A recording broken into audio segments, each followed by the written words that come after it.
Welcome to Women Got Game, where we uncover untold stories of extraordinary women in sports across Northwest Ohio and beyond. I'm Sophia Fisher, and we're going to celebrate the evolution of female athletes, coaches, and sports enthusiasts. Let's dive into a world often overlooked in the broader sports narrative. Ready to explore? Let's play. In today's episode, we get to hear from a couple of amazing female trailblazers who played for the winningest team in professional football history, the Toledo Troopers. They were a prominent women's American football team that played from 1971 through 1979. They were part of the National Women's Football League and later the Women's Professional Football League. They also won numerous championships. The team was known for its success on and off the field, for being pioneers in women's tackle football. I'd like to welcome our guests today, Linda "The Goat" Jefferson and Gloria Jimenez. We'll also be talking to Jonathan Kimball, who's part of the team behind the documentary released by and Serena Films, which is a division of Communique in Toledo, Ohio. It tells the amazing story about the Troopers. The NFL Hall of Fame recognized them as the winningest team in pro football history in the late 70s. All right, I want to start off by asking you ladies the same question. What inspired you to join the team, the Toledo Troopers, and play football? Why don't you start first, Linda? Well, I started because back in the 70s when I graduated from high school, from Libby High School in 72, after sports in high school, they were not giving out scholarships, and pretty much that's where sports ended. But then as a junior, I found out about the Toledo Troopers, but my mom wouldn't let me play because I was still in high school. So when I turned 18, I went out for the team. One of the girls that I played softball with played, and so I went out for the team, and my mom didn't come and watch the first 4 games because she didn't want to get me hurt, want to see me get hurt. But after that, I guess you might say, everything else is history after that. But I did not play until after high school. There was no college scholarships, and I still wanted to stay physically fit. And football was that sport that was between softball and basketball. And it was football, so that's how I got it, went out and played. Sure, but it was no powder puff. You guys were wearing full pads, you were hitting each other. It was regular tackle football. There was no lingerie league or flag football. It was contact tackle football. Now you're a running back, is that correct? Yes. So same question to you, Gloria. Well, I grew up in a family with 7 brothers and sisters. I didn't play an organized sport, but I grew up in a very competitive environment. It just was in my blood. Street basketball, football, frisbee tag. And then my friend saw an ad in the paper about a women's football team. And I love football. Used to watch football all the time. So she said, well, let's go try out. And I said, well, okay, let's go try out. So we went and tried out, and we made the team. The rest is history. I played for 7 years on the Toledo Troopers every day. I went there 4 days a week, played on Saturdays. I heard you're an all-around player, but what was your favorite position? Well, believe it or not, I was a place kicker. I kicked the ball off, and then I kicked extra points, but the problem was I could miss 7 in a game because they never blocked for me. I always got killed. And then I played middle linebacker. Well, I lost about 160. I was weighing about 160. I lost about 80 pounds because I wanted to play middle linebacker in my pretty much final year. But I played every position. Defensive tackle, defensive end, offensive tackle. I played and they even tried me at fullback once, mainly because I was so mean. So awesome. No, I love it. So let's take a look at the lens of Title IX. It was President Nixon in 1972. They initiated Title IX. But in the research that I had, I saw that maybe you were paid $25 to play. Is that per game or? That was, I was back then the highest paid female football player. My contract was $25 a game, per game. But after taxes, it was $22.50. Wow. That's not much, Linda, I tell you. Well, right now today, you can barely get a full tank of gas with that. Yeah. And what about you, Gloria? Were you compensated ever? No. We got paid. I got paid one time. That's all I remember, getting paid for one game. And it wasn't a question of money. It was, Toledo Troopers are different than any other women's football team, okay? They paid for everything. If you got injured, they paid for it. If we traveled, they paid for it. They fed us when we traveled. They paid for our uniforms. The only thing we had to really purchase was our cleats and maybe pads if you wanted to wear special pads or whatever like that. So it was never about money for me. It was because I loved the game. What would you say at that time? What were some of the biggest challenges that you faced beyond that? Obviously, you're traveling. Tell me a little bit about, the wear and tear on your body, or was it how do you hold a full-time job, have a family, and play football? Well, I think most of us had a job. That's why we were really considered semi-pros, because it wasn't the thing that we did for a living, wasn't football. Most of us had a job. I had a job for UPS. I went to school and I played football. But why I think, were as good as we were is because our coaches conditioned us. It was more fun playing the game than what it was practicing. It was much easier playing because practice at Gloria was horrible. But we were so conditioned to play the game that a lot of us didn't get hurt. I think me and Gloria came out in the same year, 72, and we played for those last 7 years. But I didn't really get hurt until probably my 6th year. But that was after playing running back, and any running back could tell you, you can't get thrown around like a rag doll for 6 years and not expect it to be hurt. But even then, I think my last year I had 2 knee braces and ankles taped up. But it took 7 years for me to get to that point. And I knew then it was time to retire. But up until then, I think most of us could kill a car, don't you think? Oh, I think so. Yeah. That's how. That's how, sure. They talk about a six-pack. All of us had six-packs. Well, right now today, we got cakes. Yeah, we can barely walk now. But in the day, she's right. We were, I hate to say it, but we were coached like men. Yeah. We went 4 days a week. We practiced 4 hours a night. And, we hit a sled with our coach on it. He was played for Bowling Green. He was huge. And we had to drive a sled around the field. And like she says about me, we'd have always at the end of every practice, we had tackling practice where they'd set you on your back and one guy got the ball, or one girl got the ball and the other one got the tackle. It was so funny. It's my favorite part of practice because everybody started counting to see where you were at because they knew I was going to hurt you. That's all there was to it.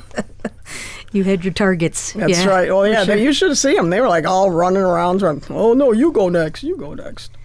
Well, talk a little bit about the team culture. And, I think any sport team, but you guys had to be close, especially working out as much as you did together, traveling. What was that like? Well, like right now today, once a month, we still have breakfast together. Yeah. As far as our coaches was concerned, I think we more so idolized them because they taught us a game that we never knew anything about. We watched it on TV and all that. But they taught us that game, and they taught us to love and appreciate the game of football. Like right now, today, we can watch a football game, and we can tell you pretty much what's going on. What's what. We're a family. It's our Trooper family. Well, we used to, you practice every night. That was our life. We went to practice, and then we'd always go out to eat together, and we hung out together. We partied together. It was, It was family. It was family. Yeah. It met a lot of people and camaraderie. Yeah. That's all there was to it. So it really impacted your life both on and off the field. Oh, definitely. Absolutely. Yeah. What would you say some of the most memorable moments or any particular games that you can share during your time with the Troopers that you'll never forget? I want to go first. Go ahead. All right, Gloria. My favorite game was when I first started playing, we're young. I was wild and didn't want to pay attention to anybody. But we got to go to Irving, Texas to play in the Dallas Cowboys Stadium. Not too many college players can say that. And I hate, it's my team. I love Dallas. But it was probably the most exciting thing that, and you're young, you've never flown. I didn't ever fly, you know what I mean? So it was and they paid for everything. They paid for our hotel. They paid for the plane. Just to be in that stadium. Do you know what I mean? It was just awesome. I mean, it was the greatest thing. Yeah, it's incredible. What about you, Linda? I think playing in Texas Stadium was great. I think, matter of fact, Franco here, I mean, to walk into Texas Stadium, and we're so used to playing in a high school stadium or in a cornfield, right? Yeah. To walk into a stadium that has 50,000 seats was incredible. And that particular, my first, they came out with 63 girls, brand new uniforms, looking really nice. And our coaches and the owner of the team had a little spat. So the owner wouldn't let us take our game uniforms, so we had to play in our practice uniforms. But we came out, and I mean, and I think it was about 33 of us. Yeah, there wasn't that many. Yeah, and they had 60-something girls, so we were pretty much in awe. And I think Carl said, wasn't it Carl that said that they're just football players, just like you are? And our first play on offense, the quarterback, we ran, it was called a 33, and she was a 22, and she was supposed to give the ball to the right halfback, but she turned around and gave it to me. I wasn't looking for it. It hit my leg, bounced up in my arms, and I think I ran 93 yards. That's memorable. 100%. Yeah, no one's going to forget that. Right. That's awesome. What were the crowds like? Of just curiosity, did you have a lot of They had fans? a good crowd in Toledo. Irving, yeah. Toledo. Well, Toledo too. Well, Yeah. When we finally got Wade High School as our home field, basically, we had a lot of fans. And the thing that was the best was that there was a lot of young guys. They would be betting on, one game I didn't kick any extra points, and they were betting against me, and I finally made the 8th one, so they lost. They lost their money. But they loved watching. They loved watching us play. When we first started playing, a lot of people said, "Women playing football, I don't want to see that." But you only have to come out and watch us once, and once you watch us once, you'll come to every game. When we first started, we might have had 100 people. Yeah. And we had cheerleaders. We had cheerleaders. But by the time it was over, we had a crowd of 3,000. I remember we played on the same night that Gold Diggers. Toledo Gold Diggers played. The same night, I think the same time. And we had more people at our games than what the Gold Diggers did. So, it caught on real quick, but everybody loves a winner. And we were winning. Well, I think, when people finally recognized us, and the Blade, we were getting more notoriety. So, a lot more people knew that we existed, and then they, came and watched the games. I mean, I had 5 brothers, but they were so embarrassing. They would come to the game and be screaming and stuff, and my coach would go, "Your brothers are here." They're your biggest fans. Why not? Yeah, they loved me playing football. I do want to ask you both, how do you think Toledo Troopers contributed to the broader landscape of not just women's sports, but really gender equality? What do you think really did you know at the time what you were really doing and moving the needle for women's sports as it is today? Well, I knew that I felt that we were pioneers. I knew that, and I said this 30, 40 years, 50 years ago, that women would be making millions in sports. I stepped on people's shoulders like Thea Gibson and Wilma Rudolph, and now these girls today have stepped on our shoulders so they can get to that glass ceiling. Isn't that what that's called? The glass ceiling we can break. So they can get to that. We were the pioneers. We were the ones that took all the bad looks and all the stereotypes, but we made women's football what it is today. I think it's over 60 teams. They play at they're somewhat called, it's called like a Super Bowl, national championships. They play that now in Canton at the Hall of Fame Stadium. So, it took us, 50 years ago for them to get to where they are today. So, I think we're pioneers.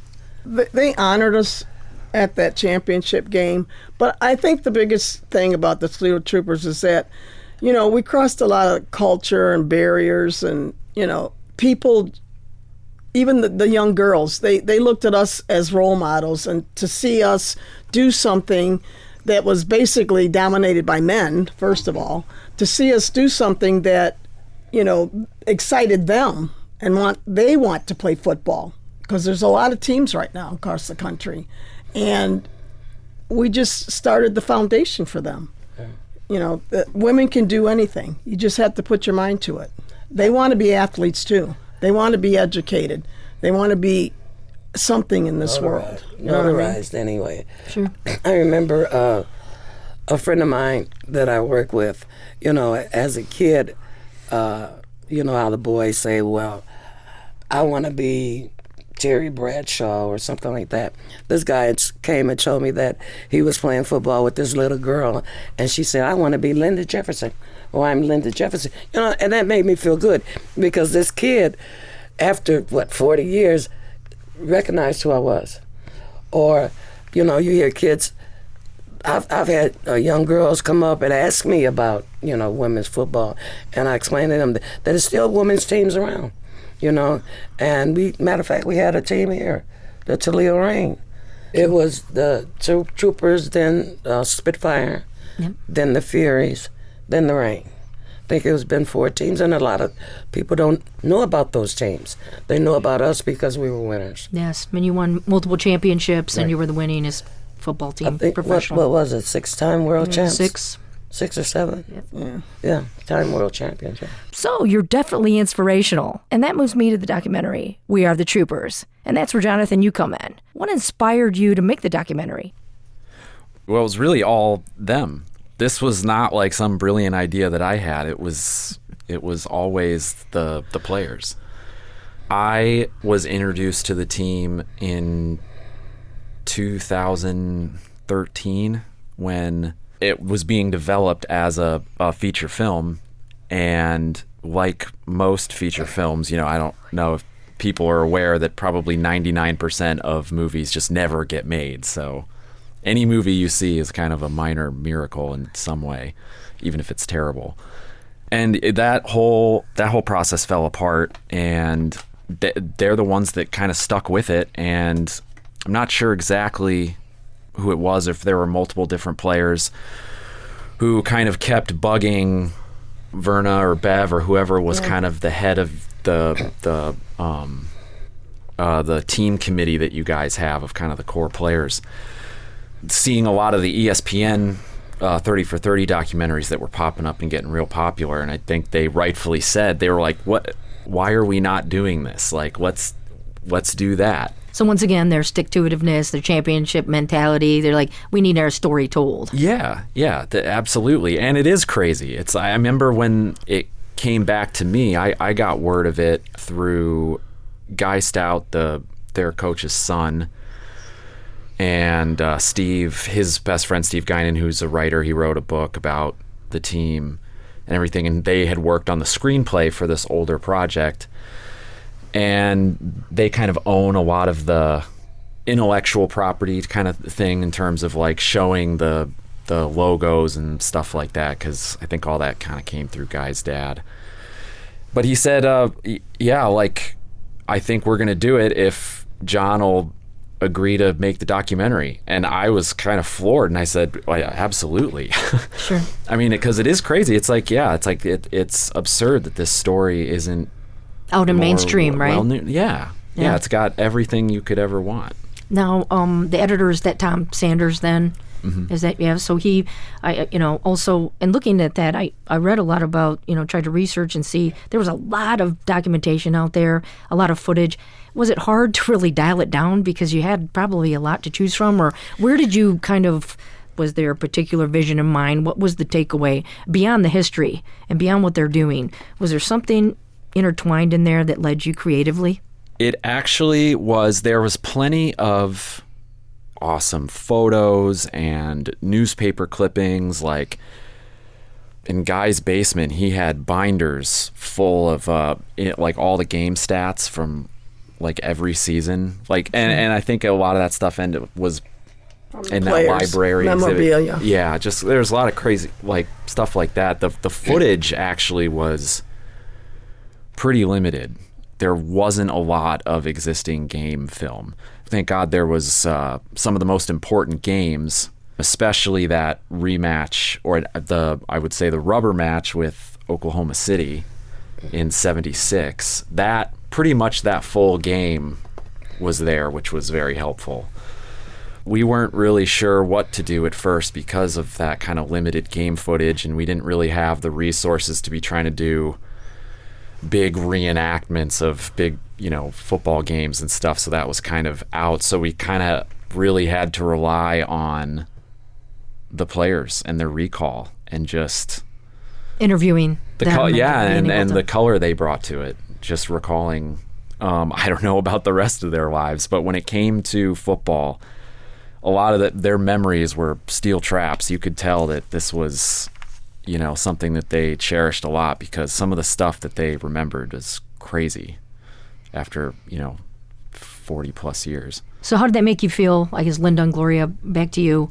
Was it great going down memory lane? What did you want to leave as a takeaway? So I just think that they had it at the Valentine Theater, which was great.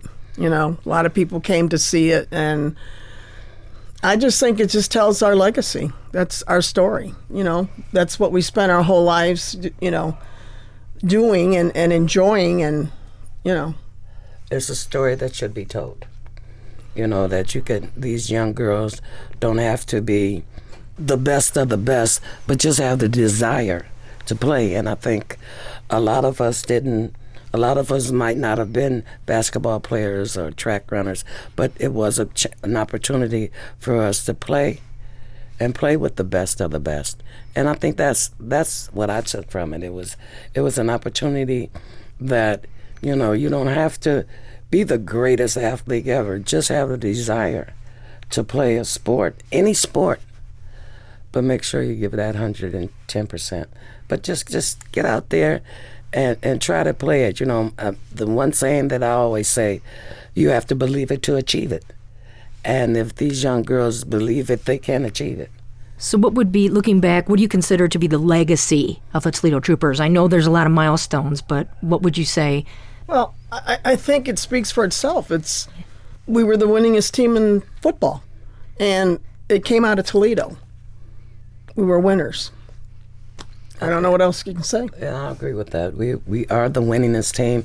No other team will ever surpass our record with the 6 national championship, what we were called world champs. And what were we, 66 and 6? We only lost once or twice. No, we lost 6 times. In the main 6 or 7 year run. We only lost maybe once or twice. Yeah. It's after Bill left, and there was kind of a second version of the team before it became the Furies. They're still good, but they lost a few more games in there. But yeah, that first run from about 70 to 76 or 77 was like really only 1 or 2 losses. Yeah, we didn't lose that many games. By then we were all getting beat up and older, so. Yeah, they threw me around like a rag doll. Oh, goodness. Well, hey, if you were going to tell anything inspirational to a young woman listening to this podcast, what would you leave her with? Like I said, you have to believe it to achieve it. Don't let no one tell you what you can't do. Just get out there, and if you want to be a football player, be a football player. Just get out there and believe in yourself, and you can achieve anything you want. Gloria? Well, I think we opened the door. I mean, there's 60 teams across the country right now, and women want to be athletes. They want to be educated. They want to play major roles.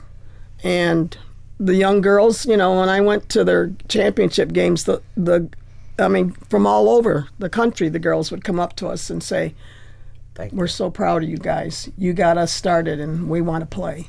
So, that means a lot. They look up to us. So if this ever goes mainstream film and we have a bigger budget, who's going to play you in the made-for-TV movie or big screen? Who would you have play you? I have no idea. I know that they're Look at Gloria knows. I know who's playing me.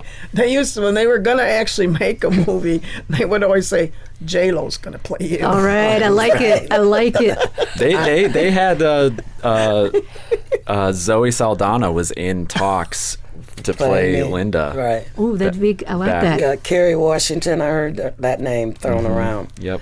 So yeah, Jonathan, tell us more about the documentary. A little bit more as far as is it going to be mainstream, or where can we find it? Well, it is being shopped right now. We was it March? We did Cleveland. We got into Cleveland International Film Festival and technically had our premiere there, the public premiere. Won an award. And yeah, we won a crowd award there. We did. And yeah, we did. we won like You didn't know that? the audience award or something like that. Yeah. They voted on us. After that award, I got contacted by a couple different agents, and we ended up signing with one. And yeah, and then the last 6 months have been kind of a process of giving them kind of the marketing material and stuff that they can then take, and it's actively being shopped right now, and we've got a couple offers, and basically I'm kind of just waiting to see if any more come in, and then we negotiate with whoever we pick. And so it will get out there. Linda and Gloria, I got to ask you, anything else you want to add? Anything you want our audience listening today to know? Any takeaways? Well, I just think that, go play football, girls. It's out there. Do what you want to do. Make sure that that's what you want to do. Don't let anyone tell you what you can't do. Just get out there and do your best. Well, Gloria, Linda the Goat, and Jonathan, thank you so much for being here today. And all three of you, you got game. Thank you for having us. Absolutely. Special thanks to Gloria and Linda from the Toledo Troopers and Jonathan for joining me on this episode of Women Got Game. I'm your host and producer, Sophia Fisher. Executive producer, Chris Pfeiffer. Have a question or comment, or want to hear a past episode? Visit WGTE.org/WomenGotGame.